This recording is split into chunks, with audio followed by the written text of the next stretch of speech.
नमस्कार, मैं हूं आपके साथ मयंक। आज 17 मार्च है और जंग का 18वां दिन। देखिए, रमज़ान की 27वीं शब बेहद अहम मानी जाती है और इस मौके पर ईरान की तरफ से ऐसा पलटवार किया गया है इजराइल के ऊपर कि पूरा इजराइल धू धू कर जल रहा है। 5 मिसाइल्स, 5 तरह की मिसाइल्स, 5 मिसाइल नहीं, 5 तरह की मिसाइल्स जो है वो पिछले 12 घंटे के अंदर, यानी कि बीती रात से आज सुबह तक, आज सुबह भी जो है वो लगातार ईरान की तरफ से हमले हुए और 5 तरह की मिसाइल्स फायर कर दी गई, जिसमें खैबर का इस्तेमाल किया गया, इमाद का इस्तेमाल किया गया, जुल्फकार का इस्तेमाल किया गया, कद्र का इस्तेमाल किया गया। और इन मिसाइल्स ने भयंकर तबाही मचाई है इजराइल में। कल हमने देखा जिस तरह से सेजिल मिसाइल से हमले हुए, जिसे डांसिंग मिसाइल भी कहा जाता है, इसको लेकर मैंने वीडियो भी बनाया था, आपको दिखाया था। अब इसमें जो है ये नई मिसाइल्स एक साथ बरस पड़ी है इजराइल के ऊपर और इसकी एक बड़ी वजह भी बताई जा रही है। डोनाल्ड ट्रंप की तरफ से एक बार फिर बयान आया कि ईरान की मिसाइल्स ख़त्म हो रही हैं। पिछली बार भी ऐसा ही हुआ था। जैसे ये बयान आया था कि ईरान की मिसाइल्स ख़त्म हो रही हैं, डोनाल्ड ट्रंप ने ये बयान दिया और उसके बाद जो है वो इजराइल पर जो है बरसात कर दी ईरान ने मिसाइल्स की और सीधा जवाब दे दिया डोनाल्ड ट्रंप को। एक बार फिर यही हुआ है और चुन चुन कर जो मिलिट्री इंस्टॉलेशंस हैं, जो स्ट्रैटेजिक लोकेशंस हैं जहाँ पे बड़े नेता हो सकते हैं, उन जगहों को लोकेट कर करके जो है हमले हो रहे हैं। और सबसे ज़्यादा तबाही की खबरें एक बार फिर तेल अवीव से आ रही है। तेल अवीव की अगर आप बात करें बीती रात तेल अवीव में हालात ये थे कि पूरा तेल अवीव रात भर जागता रहा। लोग जो है वो बंकर में जाते, सायरन बजते, बंकर में जाते, जैसी बाहर आते फिर सायरन बजने लगता। और एक दो ऐसी चीज़ें नोट की हैं जो वहाँ से रिपोर्टर्स हैं उनके द्वारा बताई गई, जो कि बड़ी हैरान करने वाली है। बीती रात जो तेल अवीव पर मिसाइल्स गिरी ईरान की, उसमें कई मिसाइल्स ऐसी थी जो कि सायरन बजा उसके पहले गिर चुकी थी। यानी देखिए, इंटरसेप्शन तो दूर की बात है, आयरन डोम उसको रोक पाएगा नहीं रोक पाएगा, डेविड स्लिंग रोक पाएगा कि नहीं रोक पाएगा, एरो, थाट, पेट्रियट, इनको छोड़ दीजिए, ये तो इंटरसेप्ट करते हैं। लेकिन इंटरसेप्ट करने के पहले जैसी मिसाइल फायर होती है और वो एयर स्पेस में एंटर करती है तो सायरन बजता है। सायरन बजने के बाद इंटरसेप्शन शुरू होता है। तो यहाँ सायरन भी नहीं बज पाए और इसके पहले कि सायरन बच पाता, पता चला वो मिसाइल तेल अवीव में गिर चुकी है और कई जगह इमारतों की जो है वो खंडर ही खंडर नजर आ रहे हैं। कई इलाके सड़कों पर मिसाइल गिरी और गड्ढे हो गए। तो यानी इजराइल में भयंकर तबाही। और जो मैं आपको पहले भी ये बता चुका हूँ, जो हमले इजराइल पर हो रहे हैं वो बड़े चुन चुन के निशाने साधे जा रहे हैं। और ईरान की सेना ने एक बार फिर कह दिया है कि शुरुआत तुमने की थी, खत्म हम करेंगे। ये सेंटेंस है जो ईरान की सेना जो है वो इस्तेमाल कर रही है। ये बात हुई इजराइल पर हमले की। अब आप देखिए, इसके अलावा जितने अरब देश हैं वो भी एक बार फिर निशाने पे हैं। और जो बड़े हमले हुए पिछले कुछ घंटों के अंदर, मैं आपको वो बताऊं, इराक की अगर बात करें, बगदाद में अल रशीद होटल है, काफ़ी महत्वपूर्ण होटल है। तो इसमें इंटरनेशनल जो गेस्ट हैं वो रुकते हैं। बताया जा रहा है कि यहाँ पे बीती रात इसकी ऊपरी मंजिल पर, 18 मंजिल का ये होटल है, इसकी ऊपरी मंजिल पर एक ड्रोन स्ट्राइक हुई। और बताया ये जा रहा है, जो खबरें आ रही हैं, कि जिस मंजिल पर ये स्ट्राइक हुई वहाँ पे अमेरिकन जो अथॉरिटीज़ से जुड़े हुए कुछ अफसर जो थे वो वहाँ पे रुके हुए थे। यानी आप देखिए इन्फॉर्मेशन कितनी सटीक, बात नंबर 1। और बात नंबर 2, ड्रोन स्ट्राइक कितनी सटीक कि उस 18 मंजिल के ऊपरी हिस्से में, जिस मंजिल पर बताया जा रहा है कि अमेरिकन रुके हुए थे, अमेरिकन अधिकारी रुके हुए थे, सीधा उसको हिट किया गया।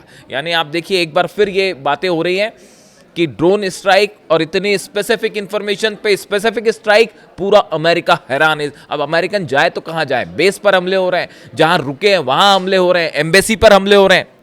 एम्बेसी में आप देखिए, बगदाद में अमेरिकी दूतावास पर एक बार फिर से जो है ड्रोन स्ट्राइक हुई है। और ड्रोन स्ट्राइक हुई और इसके साथ ही एक वीडियो भी सोशल मीडिया में वायरल है।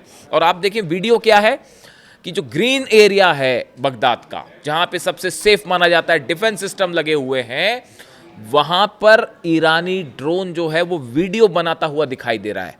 यानी इससे बड़ा अब आप और बताइए कि क्या हो सकता है? अमेरिका का जो डिफेंस सिस्टम है उसकी धज्जियां उड़ा देना, इसी को कहते हैं कि आपका जो ग्रीन जोन है, जहां पे थार्ड भी है, पेट्रियट भी है, पता नहीं क्या क्या है, वहां पे जो है वो ईरान का ड्रोन उसके अंदर घुसा चला आ रहा है। इससे समझ में ये बात आ रही है कि अमेरिका का डिफेंस सिस्टम पूरी तरह से कोलैप्स हो चुका है मिडिल ईस्ट में।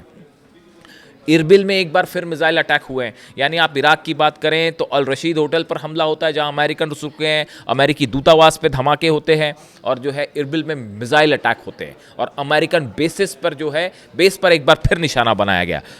ये बात हुई। अब एक बात करते हैं हम अल उदैद बेस की। देखिए अल उदैद बेस पर बताया जा रहा है कि एक बार फिर कमांड कंट्रोल सिस्टम और डिफेंस सिस्टम पर मिसाइल और ड्रोन दोनों अटैक हुए हैं। अल उदैद सिस्टम, अल उदैद जो बेस है अमेरिका का, अल उदैद जो पोर्ट है, एयरपोर्ट है, वहाँ पर बताया जाता है कि अब से कुछ दिनों पहले, वो मैंने अपने वीडियो में भी आपको बताया था कि जो एक इंफॉर्मेशन डोम होता है, इंटेलिजेंस कवर करता है और साथ ही नेविगेशन सिस्टम पूरा वहाँ से कंट्रोल हो रहा था। यानी पूरे मिडिल ईस्ट में अमेरिकी सेना जो अपने ऑपरेशन करती है, ख़ास तौर पर एयर स्ट्राइक्स करती है या फिर जो ड्रोन्स या मिसाइल्स आ रही हैं ईरान की तरफ से, उसको इंटरसेप्ट करने का काम होता है। अल उदैद बेस पर जो ये नेविगेशन डोम लगा हुआ था, बेसिकली नेविगेशन सिस्टम लगा हुआ था, इसका मुख्य काम ये था, यहाँ जो रडार लगा था, इसका मेन काम ये था कि ईरान की तरफ से जो बैलिस्टिक मिसाइल्स फायर हो रही हैं, जो ड्रोन्स फायर हो रहे हैं, उसको इंटरसेप्ट करना। इसके अलावा जितने फाइटर जेट्स अमेरिका के ऑपरेट हैं सऊदी में या ईरान के आसपास, इनका कोऑर्डिनेशन करना, कहाँ पे टॉमहॉक मिसाइल्स मारी जाएंगी, कहाँ पे फाइटर जेट्स हमले करेंगे, इसका सबका एक कलेक्शन डाटा का यहाँ पे सिस्टम था और यहाँ से कंट्रोल। ठीक उसके ऊपर मिसाइल गिरी, ये मैंने आपको बताया था। अब उसके बाद ये हुआ, जब ये इसको नुकसान पहुँचा, उसके बाद उसको रिपेयर करने का काम शुरू हुआ और अभी वो रिपेयर करने का काम चल ही रहा था। इसी बीच बीती रात बताया जा रहा है फिर उस पर स्ट्राइक हो गई। यानी आप देखिए, जो बार बार ये बात कही जा रही कि चाइना और रशिया के जो है सैटेलाइट्स मदद कर रहे हैं, अब ये बात आप खुद ही समझ सकते हैं कि ईरान से अगर एक ड्रोन टेक ऑफ करता है, वो अल उदैद बेस तक आता है और एग्जैक्ट उसी निशाने पर गिरता है। ये क्या बता रहा है कि डिफेंस सिस्टम पूरी तरह से अल उदैद बेस पर फेल है अमेरिका का, जो कि सबसे बड़ा बेस है अमेरिका का, वहाँ पर फेल है और फिर उसी सिस्टम पर गिर जाता है जहाँ जिसको रिपेयर करने का काम चल रहा है। इसके अलावा आप देखिए, सऊदी को लेकर बड़ी खबर है। मैंने आपको कल बताया था कि जिस तरह से ईरान के खाग आइलैंड पर हमले हुए, उसका बदला लेने के लिए यूएई पर अटैक्स किए गए, क्योंकि जो बताया जा रहा है B-2 बॉम्बर्स ने टेक ऑफ किया था खार्ग आइलैंड पर हमला करने के लिए, वो यूएई से टेक ऑफ किया था। नतीजा आपने देखा दुबई एयरपोर्ट पर किस तरह से हमले हुए और फ्लाइट्स जो है वो रुकी हुई हैं। अब इसी तरह बताया जा रहा है कि एक बार फिर सऊदी निशाने पर हो सकता है। उसकी बड़ी वजह है अमेरिका का Gerald R Ford aircraft carrier अब जेद्दा के करीब है, सऊदी में है, जेद्दा के करीब है। देखिए, वो हॉर्मुज की तरफ आगे बढ़ा था, लेकिन जिस तरह से मिसाइल्स बरसी उसके बाद ये लग रहा था उसमें आग भी लग गई। मैंने खबर बताई थी जेरल्ड आर फोर्ड पर आग लग गई और इस तरह से एक्सपर्ट्स ने बताया कि ड्रोन स्ट्राइक हो सकती है। उसके बाद वो सेफ मोड पे आते हुए सऊदी अरब पहुंच चुका है, क्योंकि सऊदी में जो है वो थर्ड सिस्टम लगे हैं ताकि भाई कहीं इस पर फिर से स्ट्राइक ना हो जाए, भारी बदनामी हो जाएगी, तो उसको जो है सऊदी ले आया गया। इस बात से ईरान खासा नाराज है। ईरान ने सभी देशों को साफ कहा है, मुस्लिम कंट्रीज को, कि देखिए हमारा आपकी जनता से हमारी कोई दुश्मनी नहीं है, लेकिन अगर आप अमेरिकन फोर्सेस की मदद करते हैं ईरान पर स्ट्राइक करने पे, तो आपके सारे पोर्ट्स जो है वो हमारे निशाने पे होंगे, एयर बेसेस निशाने पर होंगे। इतना ही नहीं, अमेरिकन जितनी कंपनीज हैं, फर्म्स हैं, वो भी निशाने पर होंगी। और वही एक बार होता दिख रहा है और ये ऐसा एक्सपर्ट्स बता रहे हैं कि अगले 24 घंटे के अंदर सऊदी में एक बार फिर बड़ी स्ट्राइक देखने को मिल सकती है ईरान की। वजह मैंने आपको बताई। अब्राहम लिंकन को भी खबर को लेकर भी खबर आई है, जो एयरक्राफ्ट कैरियर है वो और पीछे हट गया है। वो पहले ही ईरान से दूर कर दिया गया था, अब उसको करीब 1000 किलोमीटर और पीछे कर दिया गया है ताकि वो ईरान की मिसाइल रेंज में ना आए। तो ईरान कह रहा है हम छोड़ के आएंगे इसको पूरा अमेरिका तक। इसके अलावा देखिए, एक बड़ी इंटरेस्टिंग इंफॉर्मेशन और आई है।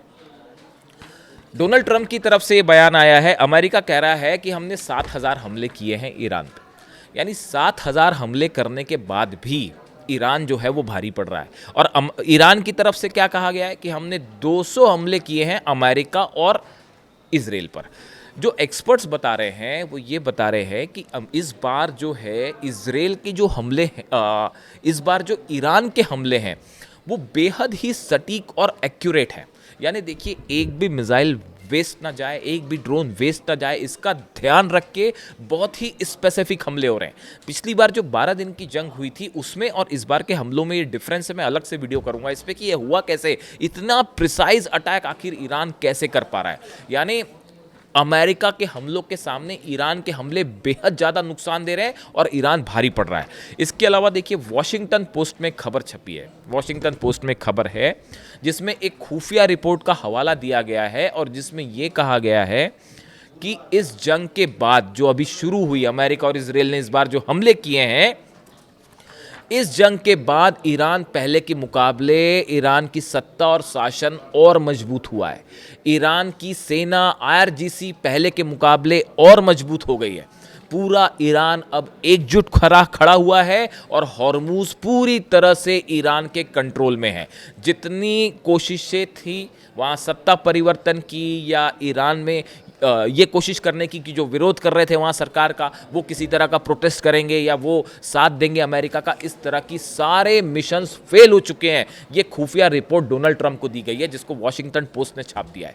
ये बहुत बड़ी जीत है ईरान की और इसमें यह भी कहा गया है कि अब पूरा ईरान की सेना के कंट्रोल में है और पूरी जनता वहाँ जो है ईरान की सेना के साथ खड़ी है। ये एक बहुत बड़ा डेवलपमेंट है।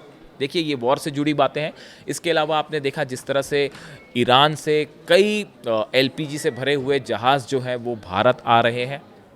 इसके लिए अगर मैं कहूँ पूरा हिंदुस्तान, 150 करोड़ लोग हिंदुस्तान के आज ईरान को शुक्रिया कह रहे हैं, ईरान को थैंक यू कह रहे हैं। देखिए भारत और ईरान को लेकर पहले भी इस तरह की बातें मैंने कही है कि भारत और ईरान की दोस्ती हमेशा से कई सालों से रही है और इस बार देखिए जो विदेश मंत्रालय की तरफ से भारत से बयान आया है कि बिना किसी कोई डील के, बिना कोई शर्त रखे ईरान जो है वो भारत की मदद को तैयार हुआ है। इस बात के लिए वाकई ईरान की तारीफ होनी चाहिए और दिल खोल के तारीफ होनी चाहिए। देखिए ईरान के जो सुप्रीम लीडर हैं, उनके भारत में जो प्रतिनिधि हैं डॉक्टर अब्दुल मजीद हकीम इलाही साहब, इनकी तरफ से एक बयान आया है जिन्होंने इस पूरे मैटर को लेकर बताया है कि ईरान भारत को लेकर क्या सोचता है। मैं आपको उनकी बाइट सुनाता हूँ। Actually, what I saw here from India, I can say the majority heart of Indians people are with Iran. They condemned the oppression. They follow justice and they don't want war. Even I can say they are against the war. And they show their loyalty with the oppressed people. Even with the children of the girls' school and the school which is attacked by United States. And they show their sympathy, their solidarity. We informed our people in Iran the sympathy and solidarity of our brothers and sisters in India, and we said that now also they are suffering from shortage of gas, shortage of petrol, and they have to provide them and help them and support them. And as well as our embassy also tried several times to help this issue and to solve the problem for our dear brothers and sisters in India. तो देखा आपने, इस मुश्किल घड़ी में Iran Bharat के साथ खड़ा हुआ है और वाकई ये भारत और ईरान की दोस्ती की एक नई मिसाल है जो हमेशा याद रखी जाएगी। वीडियो कैसा लगा कमेंट करके ज़रूर बताएं। जो भी अपडेट होगा वॉर से जुड़ा अगले वीडियो में आप तक लाऊंगा। Thank you so much.